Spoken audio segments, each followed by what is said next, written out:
Shalom, selamat pagi jemaat yang dikasihi Tuhan. Kembali saya menyapa Bapak Ibu lewat salam pagi pada pagi hari ini. Bapak Ibu, mari kita kembali melanjutkan pembacaan Alkitab kita di dalam kitab Keluaran pasal yang ke-37. Keluaran pasal yang ke-37 ayat yang pertama sampai ayat yang ke-29. Bezalel membuat tabut itu dari kayu penaga, 2,5 hasta panjangnya, lalu 1,5 hasta lebarnya, dan 1,5 hasta tingginya.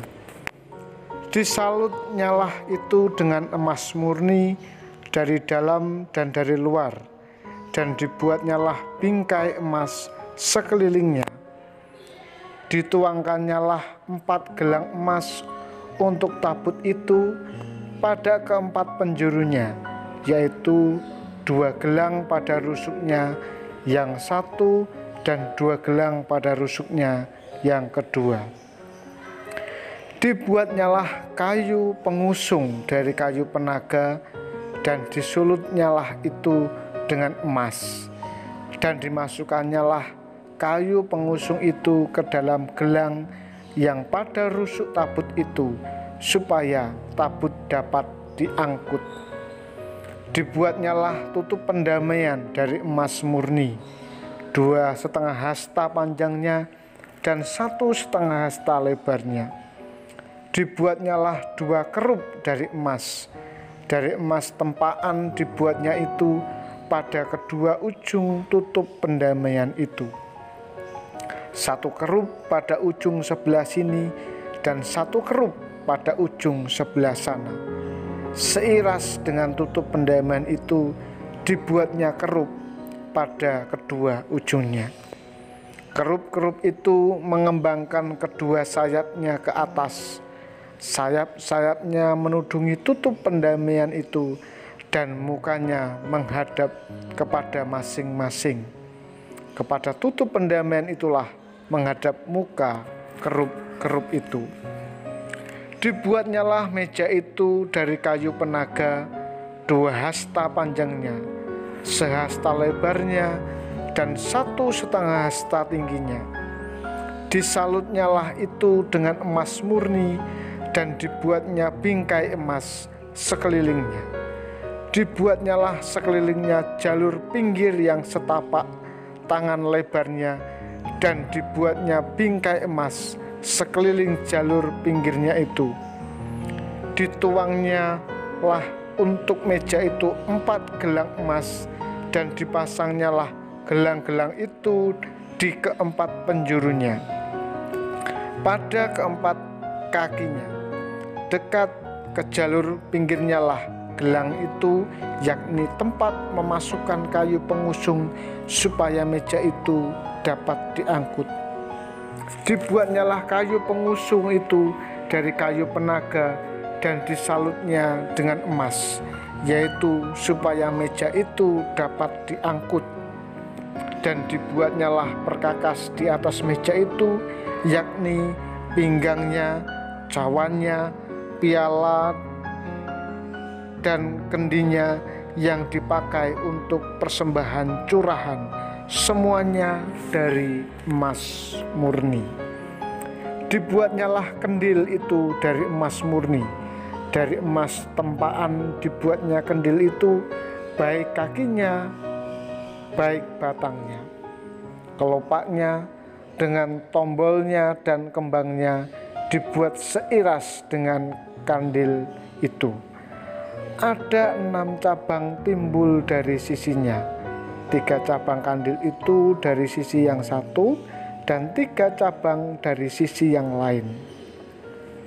3 kelopak yang serupa bunga badam pada cabang yang satu dengan tombol dan kembangnya, dan 3 kelopak yang serupa pada cabang yang lain dengan tombol dan kembangnya.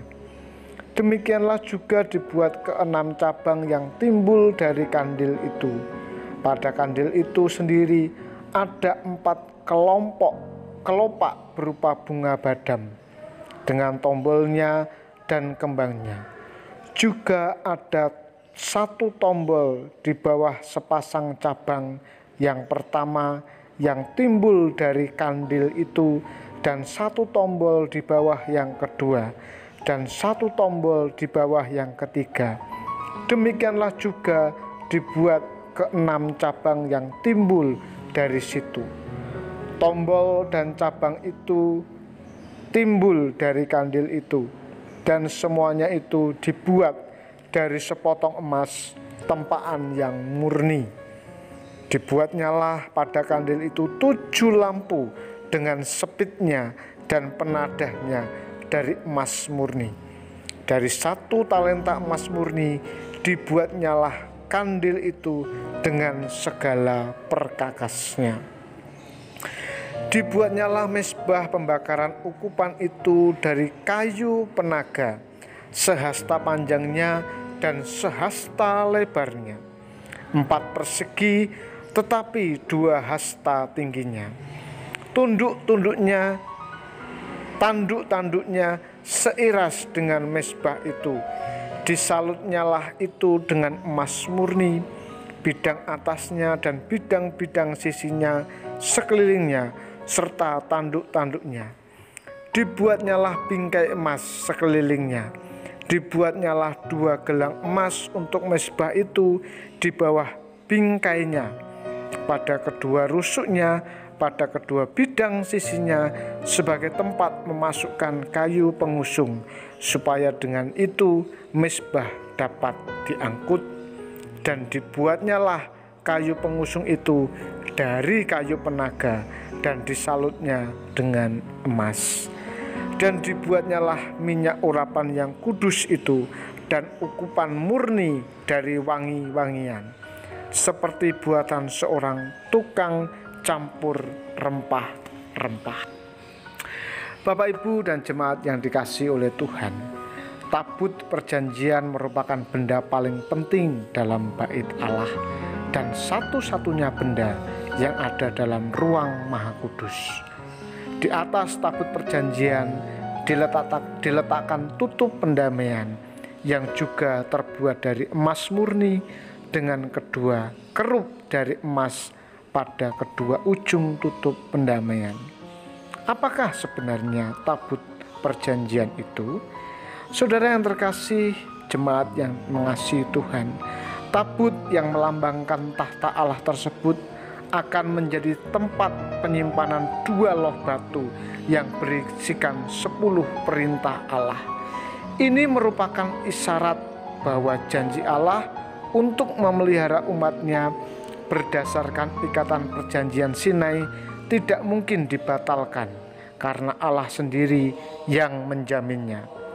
Pada saat yang sama, hal itu juga menegaskan kepada umat bahwa mereka tidak boleh berdalih sedikit pun untuk tidak mentaati ke-10 prinsip moral ilahi tersebut, karena sifat kekekalannya dan merupakan kehendak Allah bagi mereka. Saudara, jauh melampaui kemah suci dan tabut perjanjian yang melambangkan istana dan tahta Allah yang hadir di tengah-tengah umatnya. Allah hadir dalam kepenuhan kemuliaannya, dalam diri dan pelayanan Tuhan Yesus. Seluruh kepenuhan Allah diam di dalam Kristus. Berarti kehadiran Kristus dalam hidup orang-orang percaya menjadi jaminan akan kepastian keselamatan dan pemeliharaan Allah atas mereka. Sekaligus hal itu menjadi dasar bagi setiap anaknya untuk memelihara hidup suci seturut karakter kudus Allah dan sesuai dengan kehendaknya. Seberapa seriuskah kita memelihara hidup kudus dan benar di hadapan Allah? Mari kita introspeksi diri masing-masing. Bapak Ibu, mari kita bersatu hati dalam doa. Bapa, kami bersyukur untuk firman yang sudah kami renungkan. Kiranya Tuhan memberkati agar hidup kami dapat menghadirkan Allah dalam setiap kesempatan dan waktu. Bapa, pagi ini kami akan memulai berbagai aktivitas kami sepanjang hari ini. Mohon kiranya Allah yang membimbing kami, menuntun kami, agar kami dapat melakukan kehendak Allah dalam kehidupan kami. Hidup kami menjadi berkat dan melaluinya nama Tuhan dipermuliakan. Berkati semua umat Tuhan, baik di GKMI Salatiga Pusat maupun di GKMI Cabang Salatiga Timur. Di dalam nama Tuhan Yesus kami berdoa dan mengucap syukur. Amin. Tuhan Yesus memberkati kita semuanya. Amin.